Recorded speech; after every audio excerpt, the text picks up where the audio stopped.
Fahaly-miarabantsika tsirairay tratra ity lakamisy maraina fa 10 volana jolay ity misaotra an'Andriamanitra isika fa mbola nomeny tombonandro indray ankehitriny mba ahafahantsika mandray ny fahasoavany dia raisy tombontsoa mandrakariva ho anao izany.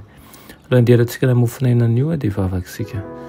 Ny Tompon'Andriamanitra eo mbola ve-pisaoranao izahay ny amin'ny fitaina sy tantananao anay misaotra indrindra raha eo izay mamoky zavatsoa anay hatrany ary misaotra ny amin'ny fitahinao, misaotra ny amin'ny fiarovanao, misaotra ny amin'ny fiahianao ny isa-tokantrano ary misaotra ihany koa ny mbola ho ataonao amin'ny ho avy.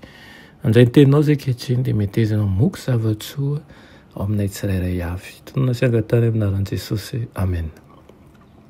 Lohateny mofinainantsika androany dia manao hoe mahasalama ny asa sy ny fampiasan-tena.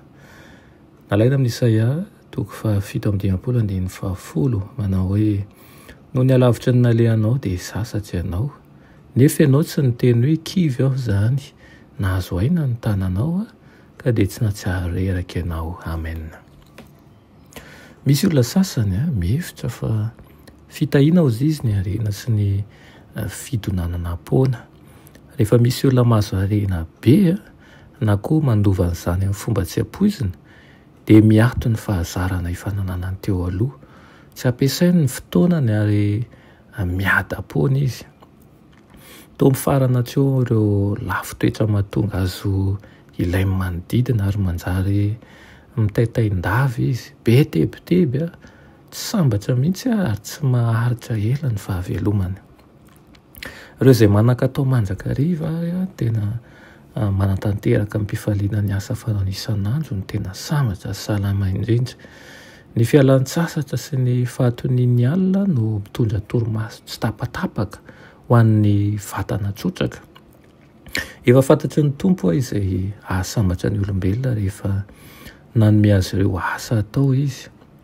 Avy eo amin'ny seza fiandrianana anankiray ihany no ny avian'ilay didim-pitsarana momba ny tsy maintsy hiasana mafy mba azahoana haniko hohanina sy ilay teny fikasan'ny fahasambarana sy ny voninahitra ho avy.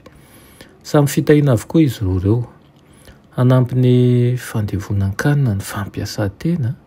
Hitondra soa lehibe tokoa manko ny ditongotra kely ao aorianan'ireny fisakafoanana ireny.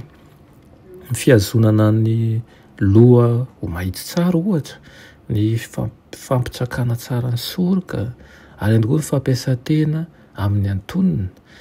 Tsy tokony hosakanina tsy ahazo rivotra madio sy vaovao ny avokavoka. Rehefa misy faritra marary ohatra amin'ny vatana dia ny avokavotra na ny vavony dia voamaika ilaina indrindra ny rivotra madio.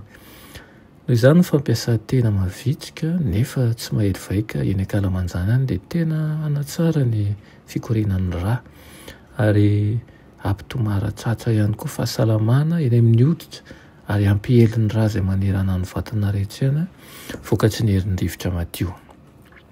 Matetika indrindra amin'ny mpitsabo dia manoro-hevitra antsika ihany koa mba handeha hitsidika toeran-kafa ho eny amin'ny loharano ohatra na hoe ho eny amoron-dranomasina mba hanavao ny fahasalamany.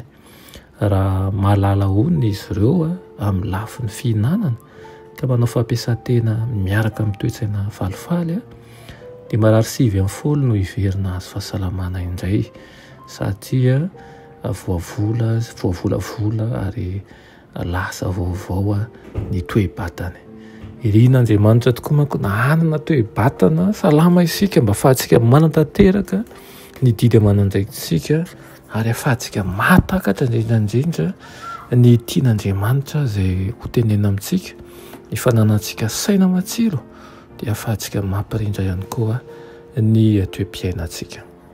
Ianay ny fanahy masina hanampy antsika mandrakariva ao anatin'izany. Amen. Ry Tompon'Andriamanitra eo mbola misaotra anao izay ny amin'izany toromarika avy aminao izany. Ampio izay ampiatra ary ampio izahay tsy hanao atsirambina ny momba ny tenanay fa hay kolokolo izany fantatra satria izany dia mandrisika anay ihany koa hanana fomba fahazarana fanaraka amin'ny sitraponao. Amin'ny anaran'i Jesosy. Amen.